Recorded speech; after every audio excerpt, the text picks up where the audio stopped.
My son rolled his eyes when I walked into the courtroom. At first, I pretended not to notice, but my heart ached. Then something happened that froze everyone in their seats. The judge, an old man with silver hair and sharp glasses, suddenly stopped speaking mid-sentence. His lips trembled as he stared at me. His voice dropped so low that only a few people caught it at first. "Is that her?" he whispered. The court clerk gasped. The lawyer sitting by the bench nearly dropped his papers. Within seconds, the whole courtroom went silent, so silent you could hear a pin drop. People leaned forward, confused. My son blinked in surprise, but his face turned pale. They had no idea who I really was. Until... Cliffhanger. Let me go back to the very beginning so you can understand how everything came to this. But before I start, let me introduce myself. My name is Margaret Collins. I am 72 years old, and I live in a small town in North Carolina, USA. I am a grandmother of 4 beautiful children. And before I tell you this story, let me remind you, don't forget to subscribe, like, and click the notification button so you don't miss more of my stories. Now tell me, where in the country are you watching from? Comment below because I'd love to know. Alright, let's go back to where it all began. It was an ordinary Sunday morning. The birds outside my little white house sang their sweet songs, and the smell of biscuits baking filled my kitchen. My life had always been simple. I raised my children, went to church, tended my garden, and minded my business. Or at least that's what people thought. The truth was, I had lived a life so wild and dangerous before I became Grandma Margaret, that even my own children never knew. I had buried secrets deeper than any grave, secrets that were about to claw their way back to the surface. The trouble started with my son, David. He was 45 years old, but he still behaved like a stubborn teenager sometimes. That Sunday, instead of coming to church, he stormed into my kitchen with an envelope in his hand. His face was red, his eyes restless. "Ma," he said, throwing the envelope on the table, "they sent me another letter. I'm being taken to court." I stared at him. "Court? For what this time?" "It's nothing," he mumbled, looking away. But I knew my son too well. David had always struggled to stay out of trouble. Gambling, bad friends, failed businesses, he always seemed to land himself in a mess. I thought this time was just another of his foolish mistakes. But then I opened the envelope. Inside was a thick document, stamped with the bold letters, "Summons to Court." And underneath, in neat print, was a name I had hoped never to see again. I froze. My hand shook as I read it. That name carried ghosts of my past, ghosts I had buried for more than 40 years. David noticed. "Ma, what is it? You look like you've seen a ghost." I quickly folded the paper and set it aside. "Nothing," I whispered. "It's nothing you need to worry about." But deep down, I knew my past was catching up to me. That night, I couldn't sleep. My memories came rushing back like a flood. Dark alleys, whispered conversations, people vanishing, promises broken, and a night that changed everything. The name on that paper belonged to someone powerful, someone who had sworn revenge if I ever showed my face again. Now, decades later, my own son was being dragged into their net. I should have told David everything that night, but I stayed silent. Maybe because I was ashamed. Maybe because I wanted to protect him. Or maybe because I didn't believe the past could still hurt me after all these years. But I was wrong. A week later, the day of the court hearing arrived. The courthouse was packed. Reporters, lawyers, strangers. Everyone seemed curious about this case. I walked in, my cane tapping against the tiled floor. That was when David saw me. He rolled his eyes, embarrassed, as if he didn't want his old mother sitting behind him. I forced a smile, though it pierced my heart. But then it happened. The judge froze. His face turned pale. And he whispered the words that set the entire courtroom into a storm. "Is that her?" Everyone turned toward me. My secrets were about to explode into the light. I could see David's confusion. He had no idea that the woman he thought was just a quiet grandma had once lived a life so dangerous it made hardened men tremble. And right then, before anyone could say another word, the courtroom doors burst open. A tall man in a black coat stormed in, his boots echoing across the marble floor. He pointed straight at me, his voice like thunder. "Don't let her leave. That woman. She is the reason everything began." The crowd gasped. Lawyers dropped their pens. David jumped to his feet. And me? My heart stopped. Because I knew exactly who he was. The man's voice echoed across the courtroom like thunder. Everyone froze. His black coat swayed as he marched forward. His eyes locked on me as if I was the only person in the room. "Don't let her leave," he shouted again. "She's the reason everything began." The security guard stepped forward, unsure whether to stop him or listen. The judge sat stiff, his gavel trembling in his hand. David looked back and forth between me and the stranger, confusion painted on his face. "Ma," David whispered. "What's going on? Do you know this man?" I swallowed hard, my mouth suddenly dry. Yes, I knew him. I had prayed never to see him again. His name was Richard Hayes. 40 years ago, we had stood on the same side of a battle that no one in this courtroom could even imagine. A battle that was never written in history books, but one that cost lives and changed mine forever. Richard pointed at me, his eyes blazing with fury. "That woman is no ordinary grandmother. Do you people even know who she really is?" The murmur spread quickly. Reporters' pens scribbled faster. Some people pulled out their phones to record. My son stood frozen, staring at me as if seeing me for the first time. I lowered my head, clutching my cane tighter. My mind raced. Should I run? Should I speak? Should I finally tell the truth? "Order in the court," the judge bellowed, slamming his gavel. But even he was shaking. He already knew. I could see it in his eyes. I stood slowly, my knees weak but my back straight. My voice cracked as I spoke. "Richard Hayes, what do you want from me after all these years?" Gasps filled the room. People had expected me to deny knowing him. But instead I admitted it. Richard sneered. "What I want justice. I want the truth to finally come out. You thought you could hide, Margaret. You thought you could bury your past with pies and flowers. But you can't. Not anymore." David's face twisted with shock. "Ma, is this true? Do you really know him?" Tears burned my eyes, but I held them back. "Yes, David. I know him. And I knew this day would come." The courtroom erupted into noise. The judge called for silence, but it was useless. The truth was already spilling out, and there was no way to stop it. Richard stepped closer, lowering his voice now, but everyone could still hear. "Do you want me to tell them, Margaret? Or will you?" I shook my head slowly. Memories clawed at me. Smoke, screams, a night where choices were made that could never be undone. Choices that still haunted me. David grabbed my arm.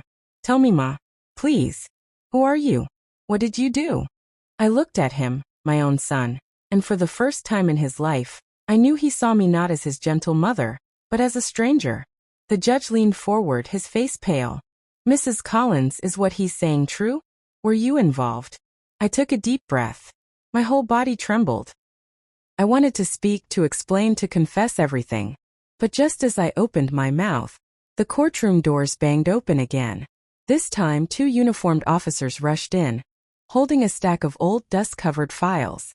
One of them shouted, "We found the sealed documents, Your Honor. They match her name." The room exploded into chaos. Reporters jumped to their feet, shouting questions. The jury gasped. David's knees buckled as he sank back into his seat. The officers laid the files on the judge's desk. He opened the first folder, his face darkening with each page. Finally he looked up at me, his voice heavy. "Mrs. Collins, or should I say Agent Collins? Is this who you really are?" The word agent cut through the room like lightning. Gasps, screams, whispers, everyone was on edge. My son stared at me, his mouth open in disbelief. I closed my eyes. My secret life had finally caught up with me. And before I could speak a single word, Richard Hayes pointed at me one last time and shouted, "She betrayed us all. Don't trust her. She's the reason people died." The crowd roared. Security rushed to hold people back. David stood, his eyes wide with horror. "Ma, what did you do?" I reached for him, but before my hand could touch his, someone in the crowd hurled a glass bottle toward me. It shattered against the bench, spraying shards everywhere. The courtroom descended into chaos. And just like that, my past had erupted into the present, and there was no turning back. The bottle shattered against the bench, sharp pieces flying across the courtroom floor. Some of the glass grazed my arm, stinging like tiny knives. The crowd screamed. Lawyers ducked for cover. Even the judge scrambled back, his gavel falling to the floor with a loud clack. For a moment, everything was chaos. Security guards wrestled with people in the crowd. Reporters scrambled to get better angles for their cameras. And David, my son, just stood there frozen. His eyes were wide, his lips trembling. "Ma!" he shouted, rushing toward me. He grabbed my arm, pulling me away from the broken glass. His grip was tight, almost desperate. I wanted to tell him I was fine. I wanted to tell him that the cuts on my skin didn't hurt nearly as much as the fear I felt in my chest. But before I could speak, Richard Hayes shouted again. "See? Look at the panic she brings wherever she goes. She doesn't belong here. She belongs behind bars or worse." The courtroom fell quiet again, though the silence was heavy with tension. All eyes were on me. Some looked at me with fear, some with curiosity, and some with anger. The judge rubbed his temples, clearly shaken. "Order, order in this court," he said weakly. This trial was supposed to be about David Collins. But now, he looked at me. "It seems we have uncovered something much bigger." I felt the ground beneath me shift. My son's trial had been the reason I walked into this room. But now all of that had changed. Suddenly it wasn't about him anymore. It was about me. David tugged at my arm. "Ma, tell me the truth. What does he mean by Agent Collins? What did you do?" I looked into his eyes. My sweet boy, who still thought of me as the woman who baked cookies and read bedtime stories. How could I tell him that once upon a time I wasn't just Ma? I was someone dangerous. Someone who had done things that would make him shiver. "I can't not hear," I whispered. But Richard wasn't about to let me hide. He slammed his hand on the table and shouted, "Tell them. Tell your son how many lives were lost because of you. Tell him how you betrayed your own people." Gasps spread again. My knees wobbled, but I refused to fall. I gripped my cane tighter and stood tall.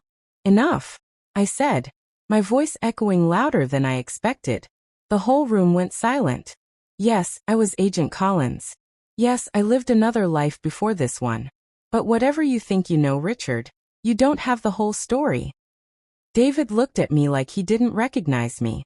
His lips parted, but no words came out. The judge cleared his throat. "Mrs. Collins, if you were truly an agent, we need to know everything. These files suggest deep involvement in operations I cannot even read aloud in this court. For the safety of everyone here, you must explain yourself." I sighed. My heart was heavy, but I knew there was no hiding anymore. "I was part of a secret unit," I began, my voice low but steady. "A group that worked in the shadows of this country. We were trained to go where no one else could, to do the things others wouldn't dare. We weren't written about in newspapers. We weren't thanked with medals. We were ghosts. And ghosts don't get happy endings." The room was still. Even Richard stopped talking for a moment, letting my words sink in. David shook his head, his voice cracking. "But, Ma, why didn't you ever tell me?" I touched his hand gently. "Because I wanted you to have a normal life. I wanted you to remember me as a mother, not a weapon." A tear slipped down his cheek, and it cut me deeper than any blade. But Richard wasn't done. His voice cut through the quiet. "And yet, you left behind destruction. Families broken. People dead. Lies that tore us apart. You think you can stand here and act like some innocent grandmother, but I remember who you really are." My blood boiled. For years, I had stayed silent, carrying the weight of my choices. But Richard had been part of it too. He wasn't innocent.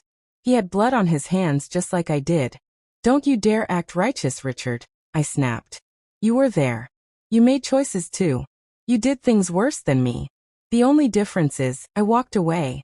I tried to build a life. You stayed in the shadows, bitter and vengeful." His face twisted with rage. "You think walking away erases what you did? You think baking pies and singing hymns makes you pure? No, Margaret. Ghosts don't get to live in the light." Before I could answer, the judge slammed his gavel down, his voice trembling. "That's enough. This court is out of control." He pointed to the bailiffs. "Clear the gallery. Take Mrs. Collins into protective custody until we sort this mess out." The crowd erupted in noise again, shouts, protests, cries. Reporters shouted questions, cameras flashed. 2 officers approached me, their hands gentle but firm. David clung to me. No. You can't take her. She hasn't done anything wrong. But deep down, I knew this was only the beginning. My past had been dug up, and it wasn't going to be buried again so easily. As they led me out of the courtroom, Richard's voice followed me like a curse. They'll know the truth, Margaret. Every last one of them. And when they do, even your son will turn against you. I walked with the officers, my chin raised, but inside my heart crumbled. Because part of me feared he was right. We moved down the long marble hallway, the sound of my cane echoing with each step. David tried to follow, but the guards held him back. I turned, giving him one last look. Trust me, son, I whispered. I'll explain everything soon. His eyes begged for answers I couldn't give yet. The officers pushed open a heavy door that led to the holding area. The air inside was cold, the lights harsh. They guided me into a small room with metal walls and a single table. Sit, one of them ordered. I obeyed, my mind racing. I knew this wasn't just about David's trial anymore. This was about secrets buried for decades. Secrets that could destroy everything if they came to light. I leaned back in the chair, closing my eyes for a moment. My past was alive again. Richard was alive. The files were opened. There was no running anymore. Suddenly the door burst open. Another officer rushed in, out of breath, his face pale. He whispered something to the guard beside me, too low for me to hear. The guard's eyes widened. He turned to me slowly. Mrs. Collins, he said, his voice shaking. There's been an attack outside the courthouse. Someone is asking for you by name. My heart stopped. An attack? Asking for me? I gripped the table, my breath shallow. Whoever it was, they weren't coming to talk. They were coming to finish what started decades ago. The words hit me like a thunderbolt. An attack outside the courthouse, and they're asking for you by name. The guard's face was pale, his voice unsteady. My pulse quickened. I gripped the edge of the cold metal table, so tightly my knuckles turned white. Who? I asked. My voice was steady, but inside I was shaking. Who's asking for me? The officer looked at the floor. We don't know yet. They're heavily armed. They're not here for your son. They're here for you. The other guard muttered. We need to move her now, before this gets worse. They pulled me up from the chair. My legs felt weak, but I forced myself to stand tall. I had lived through worse storms than this. But still my son was out there. My David. Where is my son? I demanded. In protective hold, one of the officers said quickly. He's safe for now. For now. Those words sliced through me. Nothing felt safe anymore. Not with my past clawing its way into the present. They hurried me down a narrow hallway. Sirens wailed faintly outside, and the faint smell of smoke crept into the building. Whatever was happening out there, it wasn't small. When we reached the exit door, the lead officer stopped and pressed his hand against the earpiece in his ear. His face tightened. They've breached the outer line, he said. We don't have much time. He turned to me. Listen carefully, Mrs. Collins. You're not just some grandmother anymore. Whoever these people are, they know who you really are. They want you, not your son. We have to move you to a safe location. I looked him dead in the eye. There is no safe location. Not anymore. The officers exchanged nervous glances. They didn't understand. These weren't ordinary enemies. Whoever had come for me, they knew exactly where to strike, when to strike, and how to get past barriers. Suddenly, the door rattled violently. Bang! Bang! Bang! Someone was slamming against it from the outside. The guards drew their weapons. Move back, ma'am. One of them shouted. But before they could act, a voice thundered through the door. Deep, rough, and filled with venom. Margaret Collins, you can't hide anymore. Come out, or we'll bring this whole building down on your head. My blood turned cold. I knew that voice. I hadn't heard it in 40 years, but I could never forget it. It belonged to a man who was supposed to be dead. My knees weakened, but I steadied myself with my cane. The guards looked at me, shocked by the recognition on my face. Who is it? One of them asked. I swallowed hard. My lips trembled as I whispered, "It's him. The one I thought I buried." The door shook again, harder this time. Dust rained from the ceiling. The building itself seemed to groan under the threat.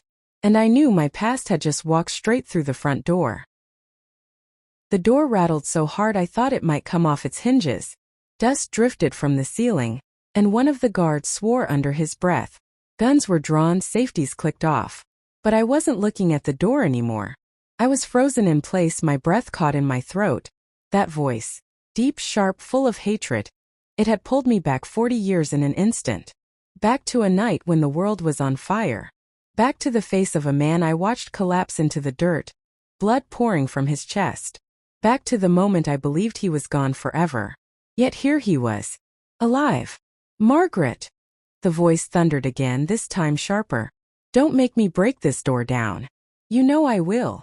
The younger of the two guards glanced at me nervously. "Ma'am, who is that? You look like you've seen a ghost." I swallowed hard. My lips trembled as I whispered, "Because I have." The older guard pushed me behind him. "Whoever he is, he's not getting in here. Stay down." But I shook my head. "You don't understand. If he says he'll bring the building down, he means it. He doesn't make empty threats." The guards exchanged a quick look. One muttered, "What kind of grandmother is this woman?" I almost laughed. Almost. But before I could say another word, the door banged again, this time with enough force to make the frame crack. A long strip of paint peeled and dropped to the floor. "Back!" the lead officer barked. Now, they pulled me away from the door just as it split open with a screech of tearing metal. And then he stepped inside. He was taller than I remembered, his shoulders broader, his hair streaked with gray. A long scar ran down the side of his cheek, a scar I had given him with my own hands decades ago. His eyes burned with the same fire, cold, merciless, unrelenting. "Hello, Margaret," he said, his voice low now, almost like a growl. "Did you miss me?" The guards raised their guns instantly. Freeze. But the man didn't flinch. He smiled, that crooked smile I remembered all too well. "Guns won't stop me." They never did. The older guard barked an order. "Drop whatever you're carrying and get down on the ground." The man slowly opened his hands. Empty. But the way he stood, calm, confident, it chilled me more than if he'd been pointing a weapon. "You shouldn't be alive," I whispered, my voice breaking. He tilted his head. "And yet here I am. Did you really think you could bury me, Margaret? Did you really think I'd stay in the ground?" The memories came rushing back, shouting, fire, betrayal. That night when everything went wrong. That night when I had aimed my weapon at him and pulled the trigger, because he had betrayed us all. I saw him fall. I saw the blood. I knew he was gone. But somehow he had survived. The guards moved closer, their guns never lowering. But I raised my hand. "Don't," I told them softly. "You'll only make it worse." The scarred man's smile widened. "Still the smart one, I see." One guard glanced at me. "Ma'am, who is this man?" I took a deep breath, my chest heavy. "His name is Thomas Kane." The moment I said it, the air seemed to grow colder. The guards didn't know the name, but I did. And so did Richard Hayes, wherever he was hiding in this courthouse. Because Thomas Kane wasn't just another ghost from my past. He was the leader. The man we all once followed. The man who had betrayed us. And the man I had killed. At least, I thought I had. Thomas chuckled. "Agent Collins finally speaks the truth. How long were you planning to hide it, Margaret? Until your grave? Or until your son found out the hard way?" David. My son. My heart clenched at the thought of him.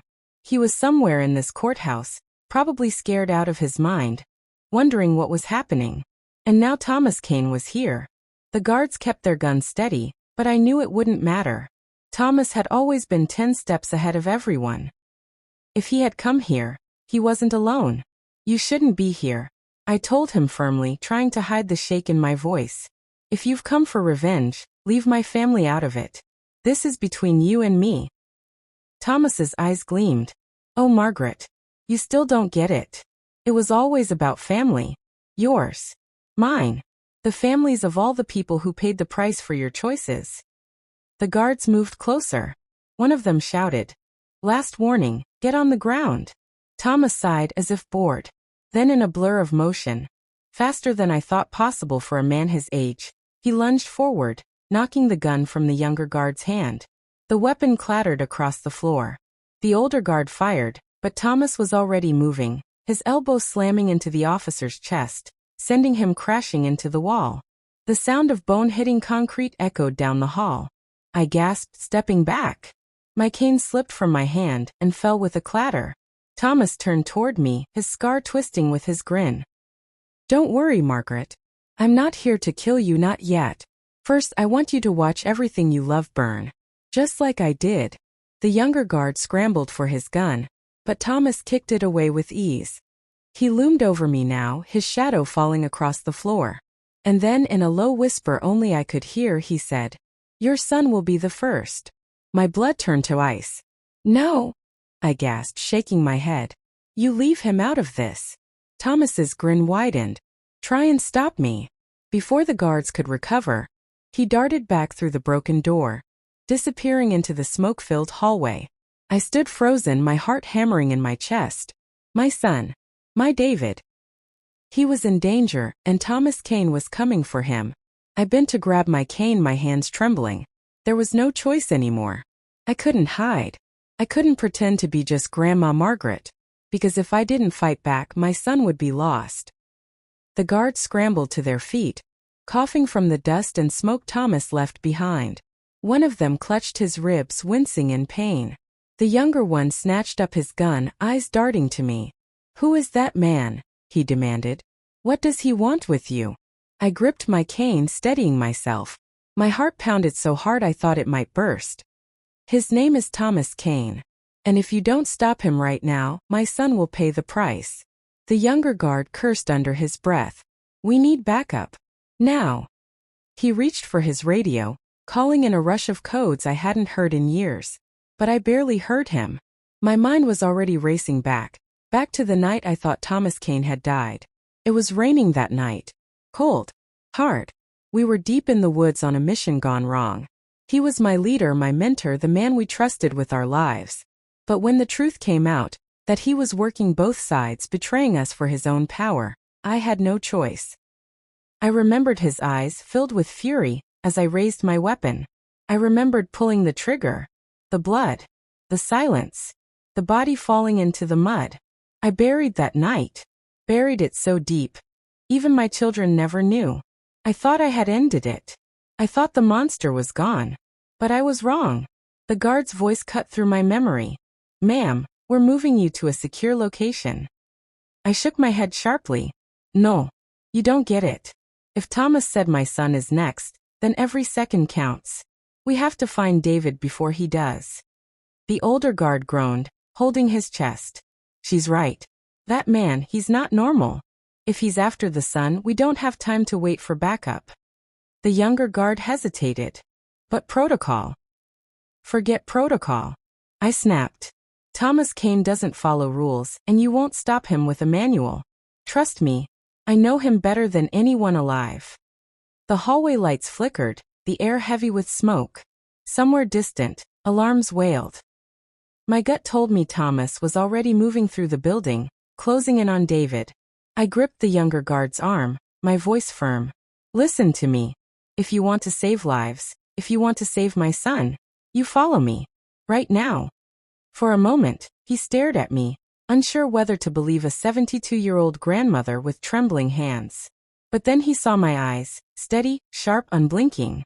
The eyes of someone who had lived in shadows before. He gave a short nod. "All right. Lead the way."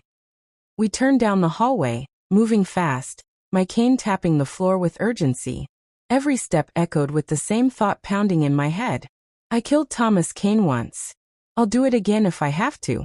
But just as we rounded the corner, we froze. Because standing at the far end of the hallway was David. And right behind him, gripping his shoulder with one hand, was Thomas Kane. The hallway froze in time. My heart dropped when I saw him, my son, my David. His eyes were wide with fear, his lips trembling as Thomas Kane's massive hand clamped down on his shoulder. Thomas stood tall, his scarred face twisted into a cruel grin. He looked right at me, as if this moment had been rehearsed for decades. Well, well, he said, his voice calm, too calm. Isn't this touching? Mother and son, reunited under the shadow of truth. Let him go, I shouted, my cane trembling in my grip. This is between you and me, Thomas. Don't you dare touch my boy. Thomas chuckled darkly. Still protecting your family even after all these years? Admirable. But you see, Margaret, your family is exactly the reason we're here. You thought you could bury the past, but the past always finds a way to dig itself back out. David's voice cracked. Ma, who is this man? Why is he saying these things? I swallowed hard. He's someone I should have made sure stayed buried. The guards behind me raised their weapons, aiming carefully. The younger one shouted, "Release him now." Thomas tilted his head, his grin widening. "Shoot if you want. But one wrong move and I snap his neck before the bullet even leaves the chamber." The guards hesitated, their fingers hovering over their triggers. My chest tightened. I knew Thomas wasn't bluffing. He had always been ruthless, even when he led us years ago. If he said he would kill, he would. "Please," I said, stepping forward slowly. My voice softened though my insides quaked. "Let him go. You want me, not him. Take me instead." Thomas's eyes gleamed. "Oh, I will.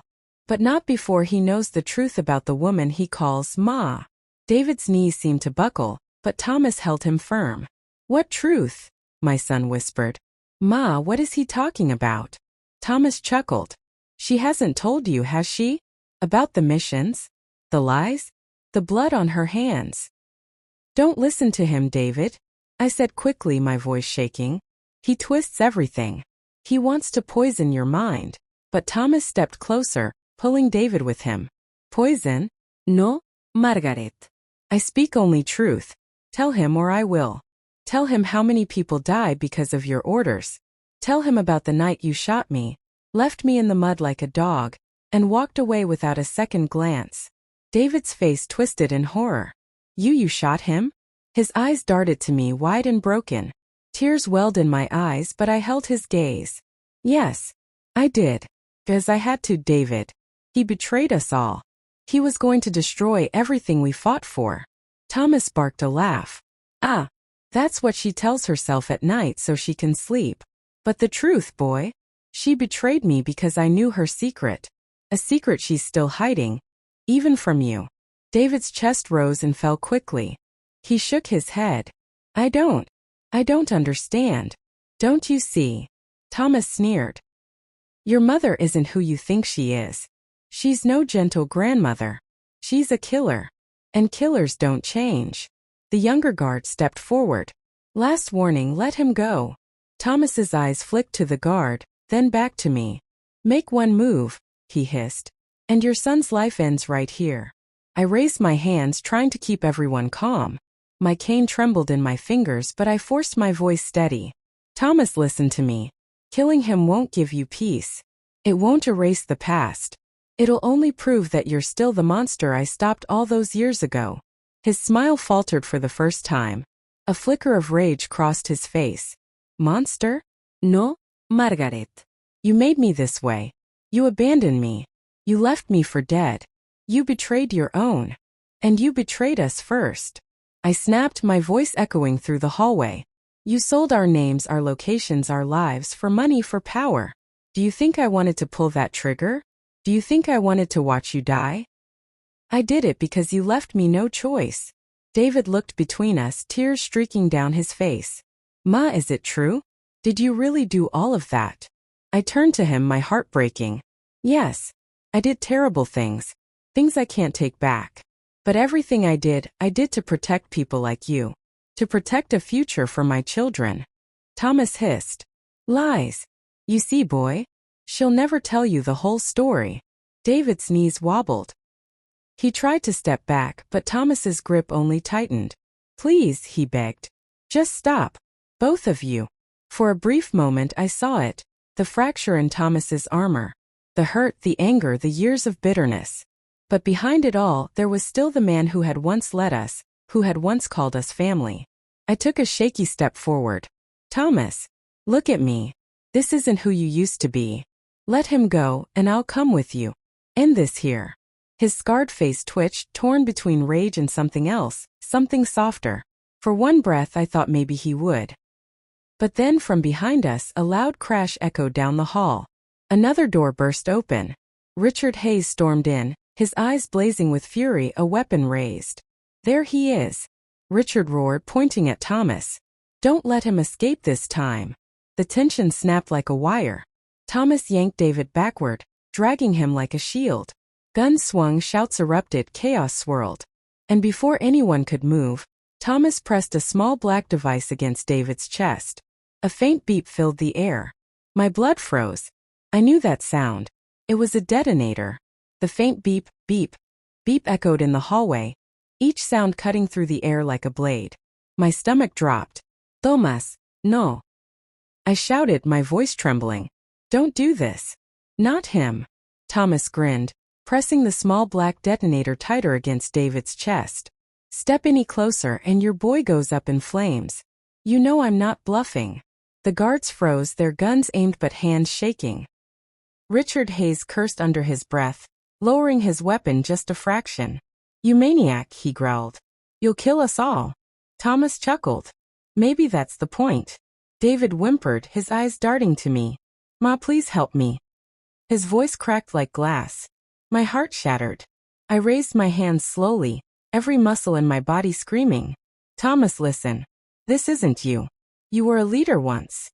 You taught us to fight smart, not reckless. If you pull that trigger, you prove everything I said about you. That you're nothing but a monster." His smile faltered for a breath. The scar on his cheek twitched. Then his voice dropped to a whisper. "And what does that make you, Margaret? The woman who shot me? The woman who abandoned me?" "Human," I said firmly. "It makes me human. I did what I had to, but I didn't enjoy it. You, Thomas, you enjoy this." The guards exchanged nervous glances. Richard tightened his grip on his gun. The hallway was one heartbeat away from bloodshed. David sobbed. "Stop fighting. Both of you. Just stop." Thomas's grip tightened. "Quiet, boy. You're just the bait." My blood ran cold. Bait for what? He leaned closer, his eyes glinting with madness. "For the real show. You think this courthouse matters? This is only the beginning. I didn't come back just for revenge, Margaret. I came back to finish what we started." The detonator beeped louder, faster. My heart pounded in rhythm with the sound. "Thomas!" I shouted, desperation breaking through. "If you're going to take me, take me. But leave my son out of it." For the first time, Thomas's face softened, just for a second. But then Richard stepped forward, gun raised, and shouted, "I've got a clear shot." "No!" I screamed. But it was too late. The hallway exploded with sound as Richard pulled the trigger. The bullet flew straight toward Thomas and David. The crack of the gunshot split the air like lightning. For a frozen moment, I couldn't breathe. The bullet spun forward in slow motion, and all I saw was David's terrified face. My scream tore out of me before the sound of the shot had even faded. "No." Thomas moved like a serpent. At the last second, he yanked David sideways, twisting his own body to block the shot. The bullet struck with a sickening thud. His shoulder jerked back, blood spraying across the white wall. David stumbled free, his hands clutching the detonator as it slipped from Thomas's grip. It clattered to the floor, beeping erratically. "Don't touch it," I shouted. My cane hit the ground as I lunged forward, grabbing the device before David could. My old fingers trembled, but muscle memory kicked in.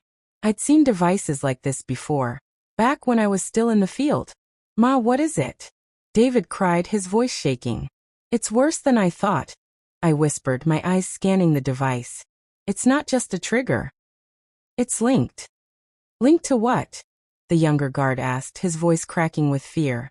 Before I could answer, Thomas staggered to his feet, his shoulder gushing red, his eyes blazing with fury. He laughed through the pain, a low, broken sound. "She knows. Tell them, Margaret. Tell them what happens when you push the wrong button." I stared at him, my throat dry. "It's not just a bomb on him. It's a network. If this goes off, it could trigger more, planted around the courthouse." The guards paled. Richard cursed. "You've wired the whole place? You insane." Insane. Thomas snarled, clutching his wound. No. Calculated. You thought today was about your precious trial. No, Richard. Today's about exposure. The whole city will know what you tried to bury. They'll know who Margaret really is.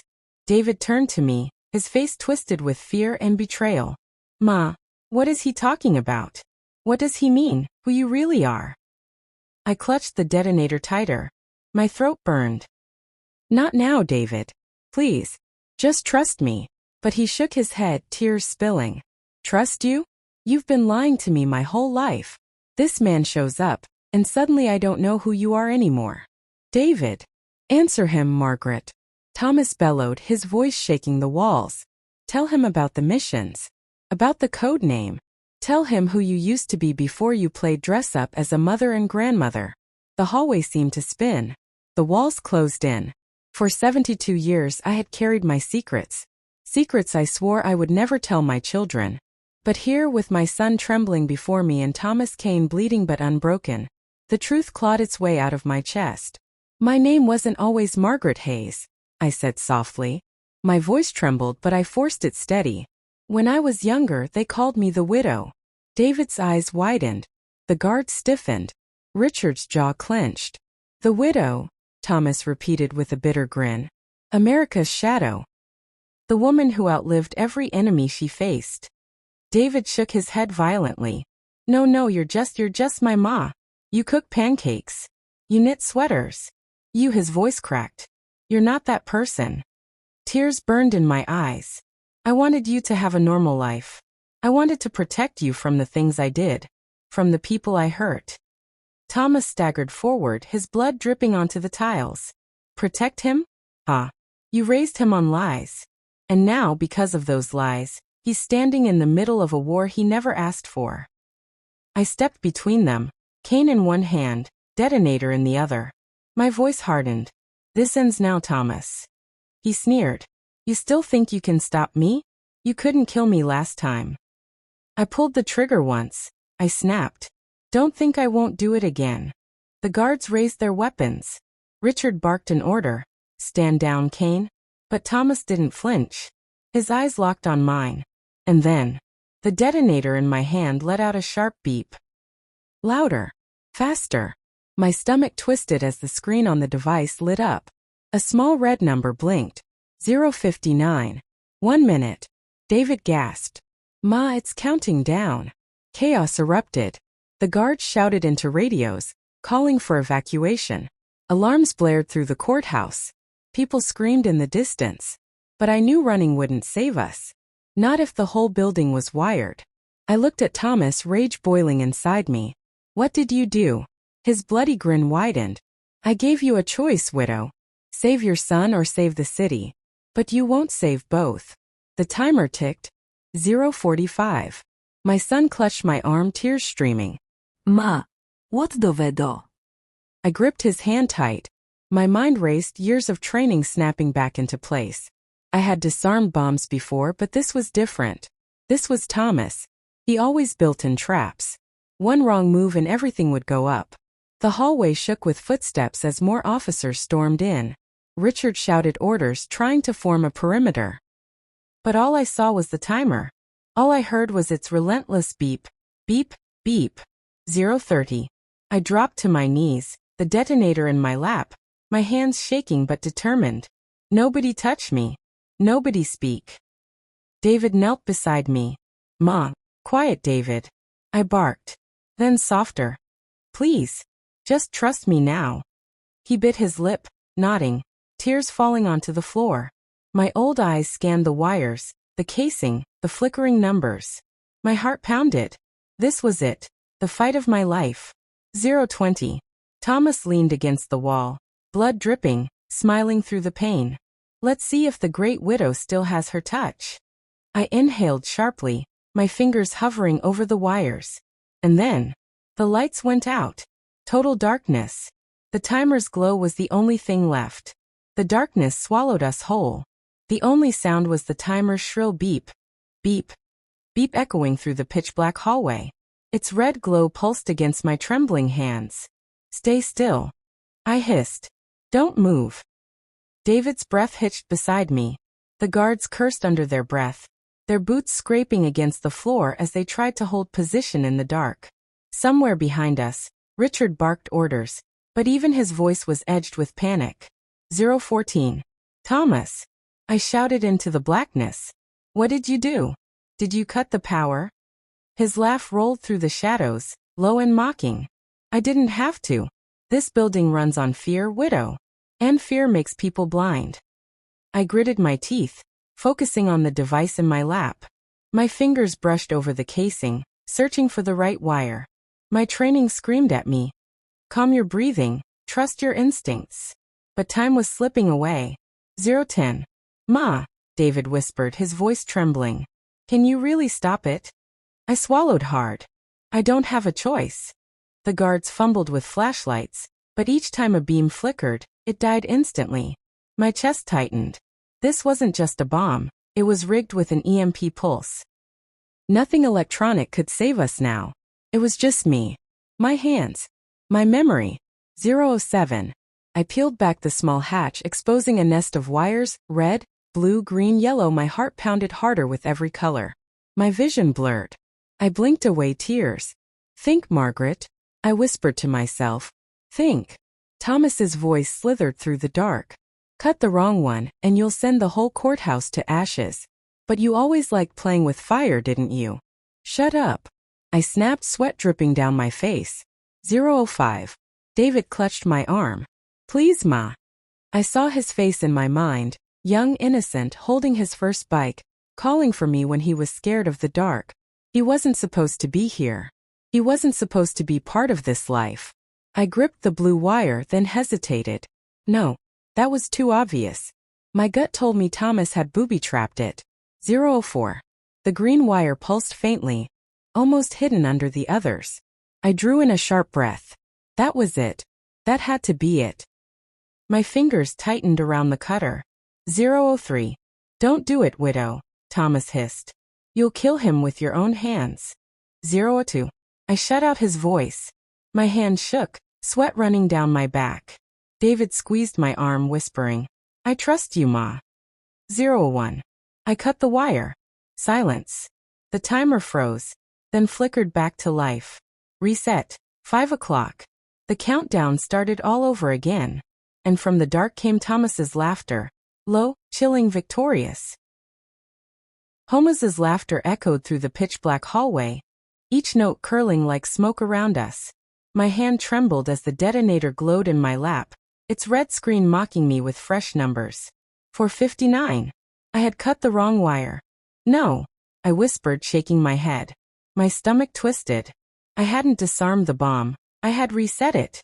David's grip tightened on my arm. Ma, what happened? You stopped it, didn't you? His voice was desperate, clinging to hope like a child clutching a blanket. My throat closed. I couldn't lie to him anymore. No, sweetheart. It still live. His sharp gasp cut through me. Behind us, Richard cursed, his boots stomping on the floor. We don't have time for games, Hayes. If you can't shut it down, we evacuate. Now. No. I snapped, my voice ringing with more strength than I felt. If you evacuate, he wins. You don't know how many bombs he's planted. If people start running blindly, they'll run straight into traps. The younger guard's voice shook. What do we do then? I forced myself to breathe. Inhale. Exhale. My fingers hovered over the wires again. Thomas had built redundancy into the device. Of course he had. Every mistake fed his game. Every choice tested me. Ma, David whispered, his hand trembling on mine. Why him? Why is he doing this to you? Because he was once my brother in arms. Because I pulled the trigger and thought it was over. Because some ghosts refused to stay buried. But I couldn't tell David that. Not now. Not when his world was already shattering. Because of who I was, I whispered. And because I survived when he didn't. Thomas's voice slid out of the dark. Listen to her, boy. She killed me once. Now she's gambling with your life for a second time. Shut up, Thomas. I barked. He laughed, a bitter, broken sound. You can't silence the truth, widow. Not anymore. 412. My old eyes strained in the faint glow. Wires tangled together, like veins in a living creature. I touched the yellow one, tracing its path. My gut said it was part of the failsafe, but I needed confirmation. I glanced at the younger guard. Do you have a light? Anything not electronic? A match, a lighter, anything? He patted his pockets quickly, then swore. Nothing. My jaw clenched. My cane slipped in my sweaty grip. I was running blind. Margaret, Richard growled, his voice closer now. We can't wait on you. We have to move. I whipped my head toward him, though he couldn't see my glare in the dark. You think you can control Thomas Kane? You couldn't even control the truth at this trial. Sit down and let me work. The silence that followed was heavy, broken only by the relentless beep. Beep, beep. 3:45. David shifted closer, his voice breaking. Ma, you've done this before, haven't you? Bombs. Guns. All of it. I paused. My chest tightened. Yes, I admitted, my voice low. More times than I care to remember. And every time I swore it would be the last. But here we are again. He was silent for a moment, then whispered, Then do it. Please. Do it for me. Tears blurred my vision, but I blinked them away. I had no room for weakness. Not now. I adjusted my grip, focusing on the yellow wire. My instincts screamed it was the one. My mind screamed it was a trap. Thomas's voice slithered out again. Go on. Cut it. Prove me right. Watch everything burn. And then live with the fact that your own hand killed your son. Ma, David whispered, his breath hot against my ear. I trust you. The world seemed to fall silent. My pulse thundered in my ears. I lifted the cutter, my hand steady despite the storm inside me. 3:10. I cut the yellow wire. The beeping stopped. For one breathless second, the world held still. My chest swelled. Relief nearly crushed me. Then the screen flickered. New numbers appeared. Activation override. 0:30. The bomb wasn't defused, it was armed. No, I gasped. David's scream tore through the air. The guards shouted in panic. Richard swore violently. Thomas's laughter filled the darkness, wild and triumphant. A widow. You always were predictable. 0:25. My chest heaved. My vision blurred. I had triggered the kill sequence. There was no more time for thought, no more room for error. David, I whispered, pulling him close. Listen to me. If this goes off. No, he cried, clutching me. Don't say that. You can stop it. 0:20. I stared at the detonator, my breath ragged. Somewhere deep inside, the old part of me, the widow, woke up. My fingers moved on their own, faster than thought. Wires, circuits, pressure switches. I attacked them all with desperate precision. 0:10. Sweat dripped into my eyes. My heart thundered. My lungs burned. I had seconds to rewrite my legacy. 0:05. Margaret! Richard shouted. 0:04. Ma! David sobbed. 0:03. Thomas's voice hissed. This is the end. 0:02. I found it. The hidden tripwire buried deep under the casing. My fingers closed around it. 0:01. I yanked it free. The beeping stopped. The screen went blank. I collapsed forward, gasping, the detonator clattering to the floor. Silence swallowed the hallway. And then, a low rumble shook the walls. The floor trembled beneath us. It wasn't the detonator. It was the courthouse itself. From the floors above, a deep, thunderous boom ripped through the building. Dust rained down, screams erupted, and the ceiling above us cracked wide open. The explosion roared through the courthouse like a monster waking from its slumber. The floor buckled beneath our feet, sending cracks racing across the tiles. Dust poured from the ceiling, choking the air, and screams echoed from every direction. David clung to me, coughing violently. Ma, what's happening? I pulled him close, shielding him as chunks of plaster crashed to the ground. Secondary charges. I gasped, my lungs burning. Thomas wired the building. He wasn't bluffing. The younger guard grabbed my arm. We need to move now. But Thomas Kane's shadow rose in the chaos. Blood dripping from his shoulder, dust streaking his scarred face. He stood tall and smiling. Welcome to the real trial, widow. Let's see if you can save anyone this time. I glared at him, fury boiling in my chest. You'll bury us all just to prove a point? He spread his arms wide as the ceiling groaned above us. The truth deserves a stage, and nothing speaks louder than fire and rubble. Richard barked orders, shoving guards toward the stairwell. Get the civilians out. Now. His voice cracked with urgency, but his eyes never left Thomas. The hallway shook again, dust blinding us, alarms wailing. Somewhere above, another explosion thundered, followed by the horrific sound of metal beams twisting and snapping. David's grip on me tightened. Ma, we have to go. But my eyes stayed locked on Thomas. My past. My failure. My unfinished war. He saw it too. The history etched between us, and smiled through the dust. You can run, widow, but you'll never outrun me. Then, with shocking speed for a wounded man, he melted into the chaos, disappearing into the smoke and crumbling walls. No, I shouted, pushing forward. My cane clattered against falling debris. Thomas. But Richard's hand clamped down on my shoulder. Leave him. The building's coming down. David coughed, pulling at my arm. Please, Ma. Don't die here. The floor jolted violently, splitting open just yards away. Flames licked upward from the lower level. The courthouse was crumbling faster than I'd imagined. I swallowed my rage, dragging David toward the exit. The guards shouted, their flashlights slicing through the smoke.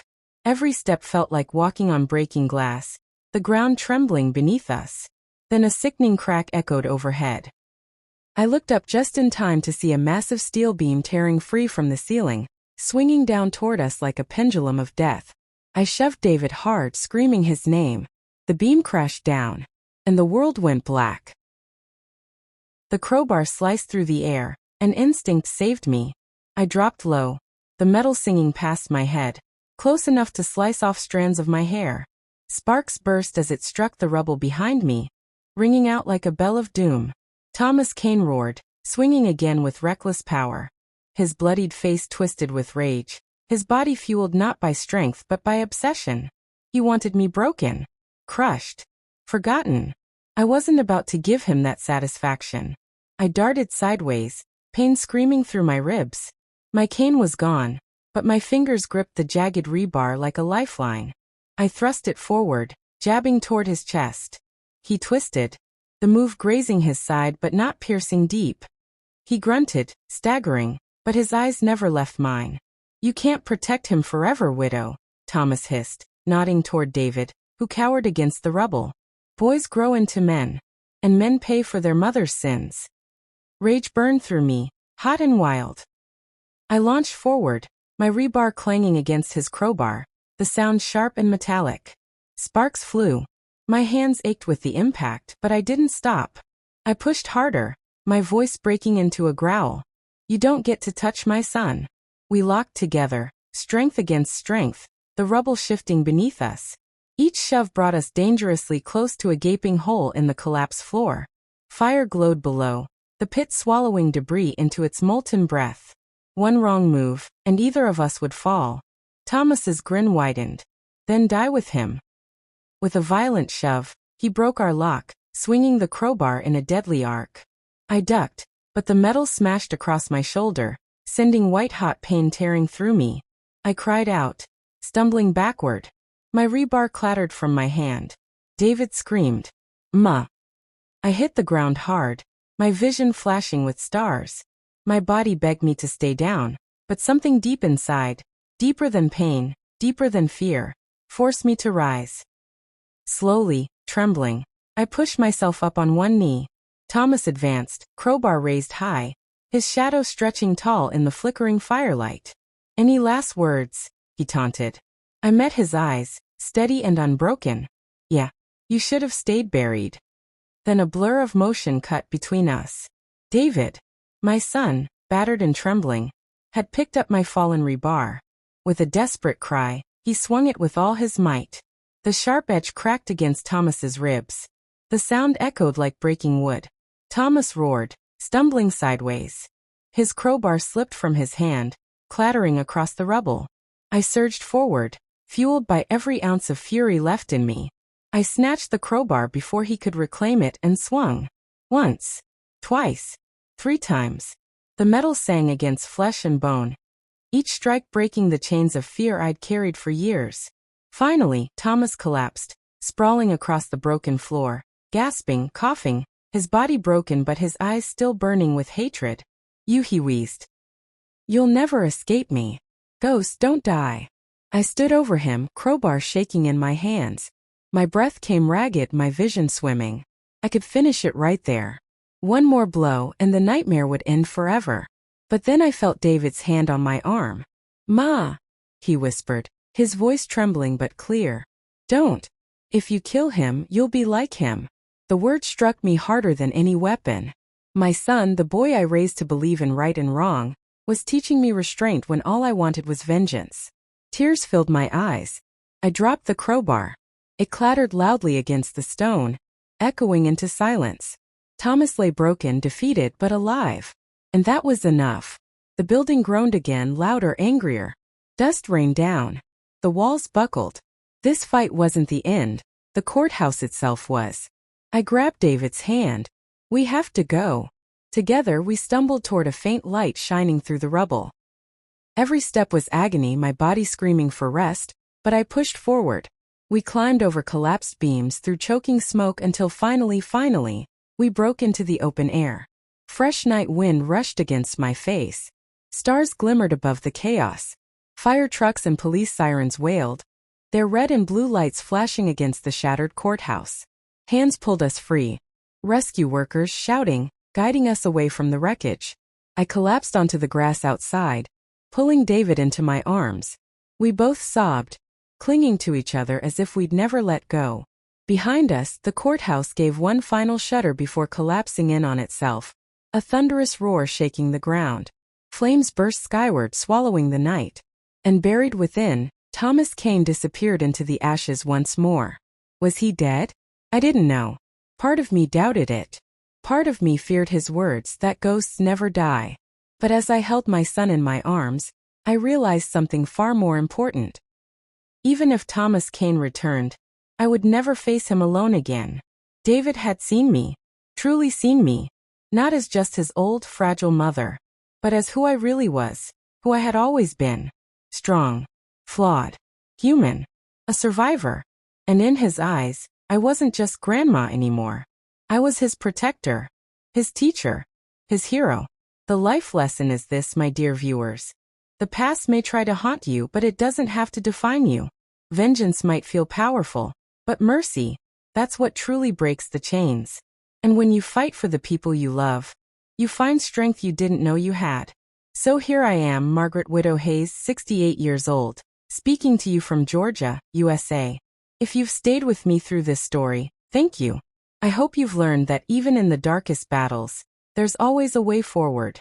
Now I want you to subscribe, like this story, and click that notification button so you don't miss what's coming next.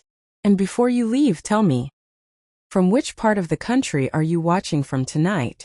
Because our stories connect us, no matter how far apart we are. And trust me, this isn't the last you'll hear from me.